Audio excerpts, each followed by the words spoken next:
नमस्कार, DMPSC या YouTube चॅनलवर आपले सर्वांचे स्वागत आहे.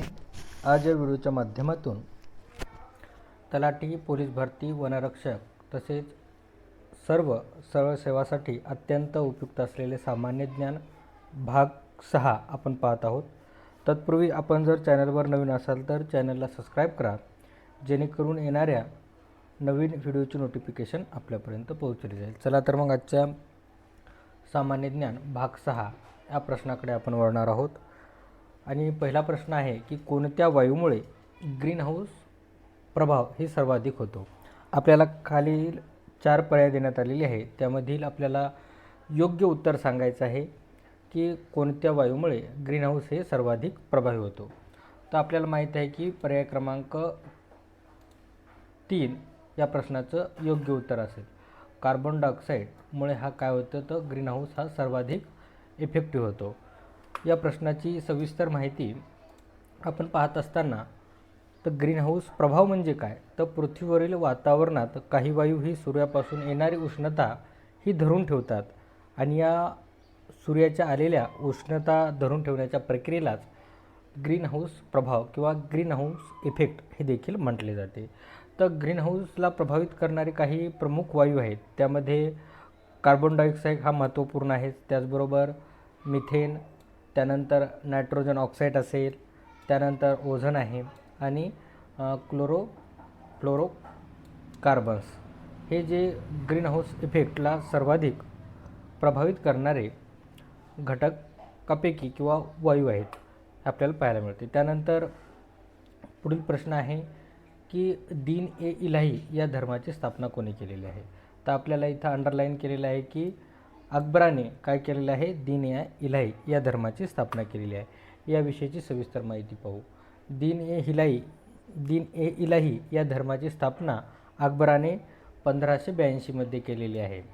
तर अकबराने जो हा धर्म तयार केला हा पूर्णपणे एक वेगळा धर्म नव्हता. तर त्यांनी काय केलं, तर प्रचलित भारतामधील किंवा जे काही महत्त्वपूर्ण धर्म आहेत या धर्मातील चांगल्या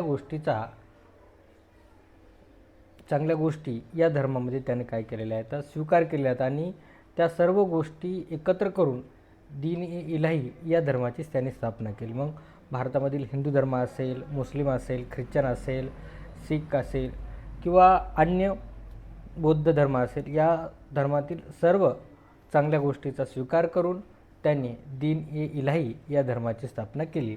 आणि अकबराच्या काळामध्ये सर्वप्रथम दीन ए इलाही या धर्माचा स्वीकार बिरबलाने केला होता, हे देखील इतिहासामध्ये नमूद आहे.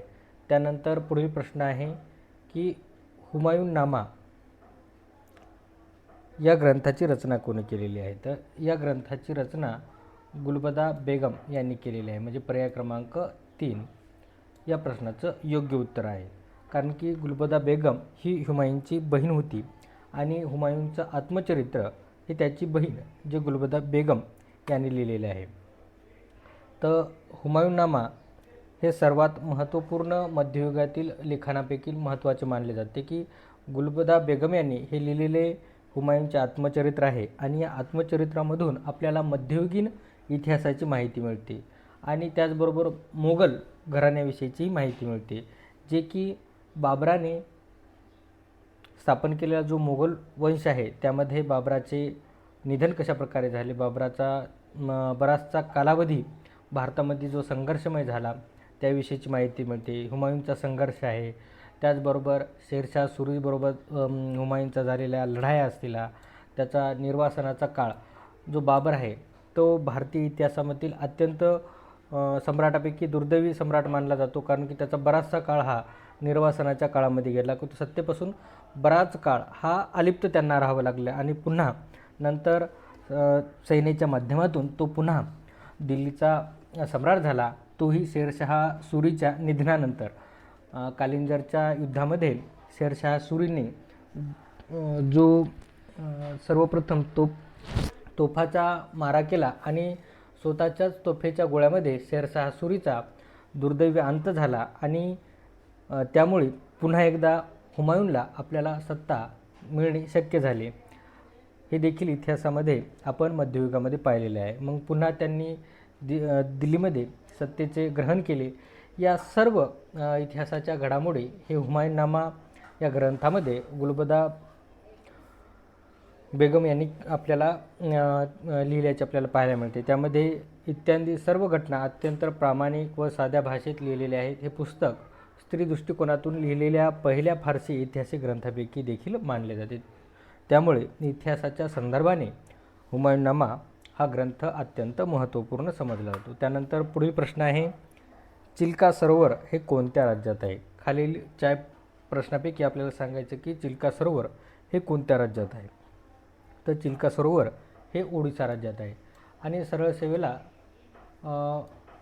खूप वेळा हा प्रश्न आलेला आहे, त्यामुळे देखील हे प्रश्न लक्षात असू द्या. चिल्का सरोवर हे भारतातील सर्वात मोठ्या खाऱ्या पाण्याचे सरोवर आहे.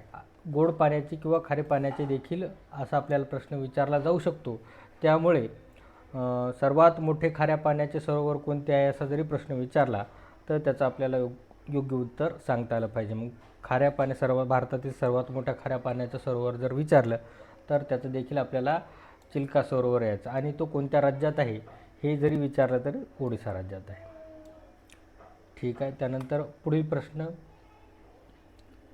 भारतातील सर्वात मोठा कोळसा उत्पादक राज्य कोणते आहे? खालील 4 पर्याय देण्यात आलेले आहेत. त्यापैकी आपल्याला सांगायचं की भारतातील सर्वात मोठे ज्या ठिकाणी कोळशाच्या खाणी आहेत आणि त्या ठिकाणी सर्वाधिक कोळशाचं उत्पन्न होते असे भारतातील छत्तीसगड हे राज्य आहे. म्हणजे पर्याय क्रमांक 3 या प्रश्नाचं योग्य उत्तर आहे. आणि आपण पाहिलं की भारतातील सर्वप्रथम क्रमांकावर असलेले छत्तीसगड राज्य आहे. त्याचबरोबर असे 5 राज्य आहेत त्यामध्ये सर्वाधिक कोळशाचं उत्पादन होते. मग त्याच्यामध्ये पहिला तर क्रमांक राहील छत्तीसगड असेल, झारखंड असेल, ओडिसा असेल, मध्य प्रदेश असेल, तेलंगणा असेल. या 5 राज्यामध्ये सर्वाधिक कोळशाचे उत्पन्न होते. हे देखील परीक्षेच्या दृष्टिकोनातून महत्त्वाचं आहे. कधीकधी मग दुसऱ्या क्रमांकाचं देखील आपल्याला राज्य विचारू शकतात.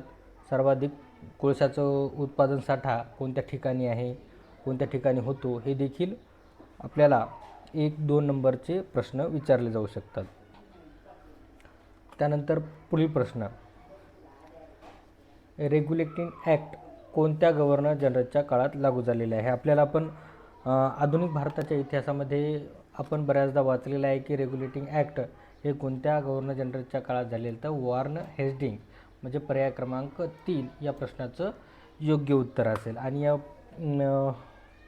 रेग्युलेटिंग ॲक्टविषयी आपण सविस्तरपणे माहिती पाहणार आहोत की रेग्युलेटिंग ॲक्ट हा 1773ला ब्रिटिश संसदेने मंजूर केलेला हा पहिला कायदा आहे, ज्याद्वारे ईस्ट इंडिया कंपनीच्या भारतातील राजकीय व प्रशासकीय व्यवहारावर थेट नियंत्रण ठेवण्यासाठी हा कायदा करण्यात आला होता. आणि तेव्हा बंगालचा गव्हर्नर वॉर्न हेस्टिंग हा होता. म्हणजे आपल्याला प्रश्न विचारला होता की रेग्युलेटिंग ॲक्ट हा कोणाच्या काळामध्ये लागू करण्यात आला, तर वॉर्न हेस्टिंग याच्या काळामध्ये हा कायदा पारित करण्यात आला. आणि हा कायदा पारित करण्यामागे बऱ्याचशा काही पार्श्वभूमी आपल्याला पाहायला मिळतात की 1765मध्ये बंगालमधील असलेला जो व्हाईसरॉय म्हणजे क्लाइव्ह त्या काळामध्ये होता आणि त्यामध्ये त्यांनी दुहेरी राज्यव्यवस्था ही सुरू केली होती. आणि कंपनीमध्ये फार मोठ्या प्रमाणामध्ये भ्रष्टाचार निर्माण झाला होता, वेगवेगळ्या अनागोंदी झाली होती आणि कंपनी ही अक्षरशः दिवाळखोरीला निघाली होती. त्यामुळे ब्रिटिश संसदेचे कोणत्याही प्रकारचे कंपनीवर असे काही निर्बंध नव्हते किंवा ती कंपनी ही संसदेला हजरजबाब किंवा त्यांना उत्तरदायी नसल्यामुळे ही फार मोठ्या प्रमाणामध्ये कंपनीची भारतामध्ये अनागोंदी आपल्या मनमानी कारभार चालत होता. पण जो 1773मध्ये रेग्युलेटिंग ॲक्ट बनवण्यात आला आणि रेग्युलेटिंग ॲक्टच्या माध्यमातून कंपनीवर एका प्रकारचा अंकुश ठेवण्यात आला आणि याच्या माध्यमातून थेट जो कारभार आहे संसदेने पारित केलेल्या कायद्याच्या अनुकूल हा पुढील काळामध्ये आपल्याला पाहायला मिळते की बंगालचा गव्हर्नर हे गव्हर्नर न राहता गव्हर्नर जनरल ऑफ बंगाल करण्यात आलं होतं. मग त्याच्या खाली आणि पहिला गव्हर्नर जनरल वॉरन हेस्टिंग बनला आणि या कायद्यानेच 4 सदस्य कौन्सिल देखील स्थापन करण्यात आली, म्हणजे की गव्हर्नर जनरलला सहाय्य करण्यासाठी किंवा निर्णायक मत किंवा निवाडा करण्यासाठी 4 सदस्याचे देखील त्यामध्ये नमूद करण्यात आलेले आहे आणि बहुमताने हा निर्णय घेतला जात असे कौन्सिलमध्ये. आणि रेग्युलेटिंग ॲक्ट जो 1773चा झाला त्यामध्ये मद्रास असेल, बॉम्बे असेल, हा भाग हा बंगालच्या अधीन झालेला आहे, म्हणजे जो की मद्रासचा जो प्रांत असेल किंवा बॉम्बे प्रांत असेल तो कोणाच्या अंडरमध्ये गेला तर बंगालच्या गव्हर्नर जनरलच्या अखत्यारीमध्ये गेल्याचे आपल्याला पाहायला मिळते.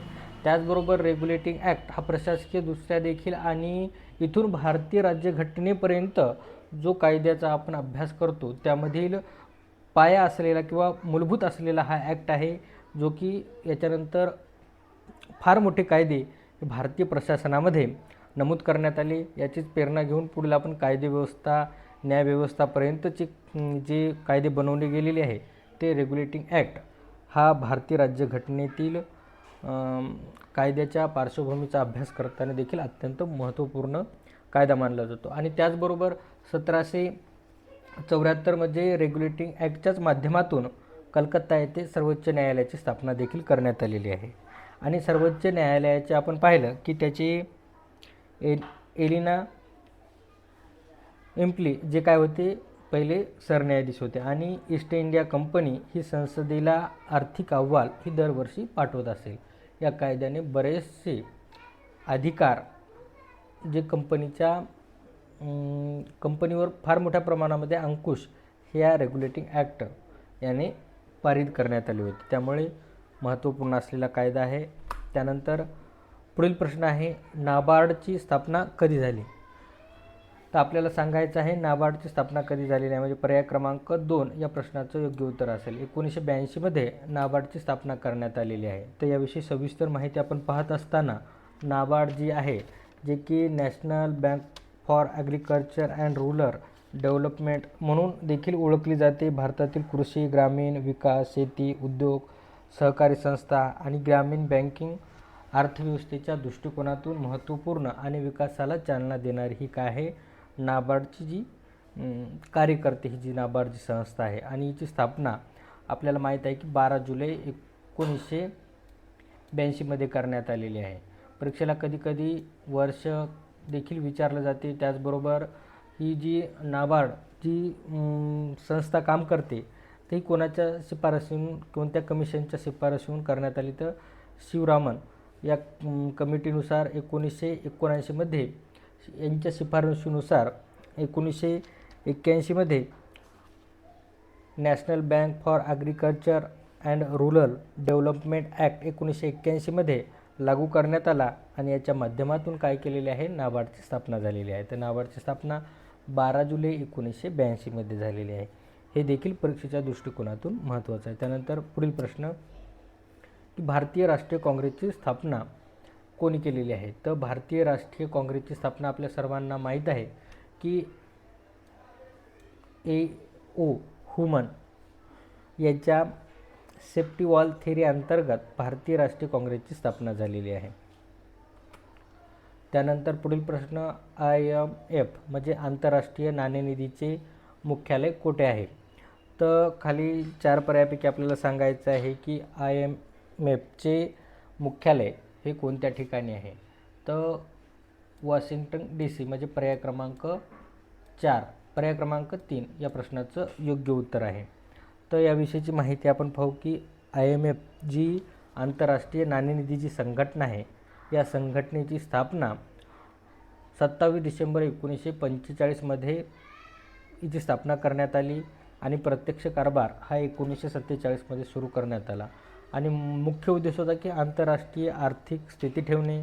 यामध्ये 190 देश यांच्यामध्ये जवळपास समावेश आहेत आणि जगभरातील सर्व देशांचे जे काही आर्थिक संकट आहे किंवा कोणत्या देशाला आर्थिक सहाय्य करण्यासाठी IMFची स्थापना करण्यात आलेली आहे, हे देखील लक्षात असू द्या. त्यानंतर पुढील प्रश्न, हरित क्रांती भारतात कोणी सुरू केलेली आहे?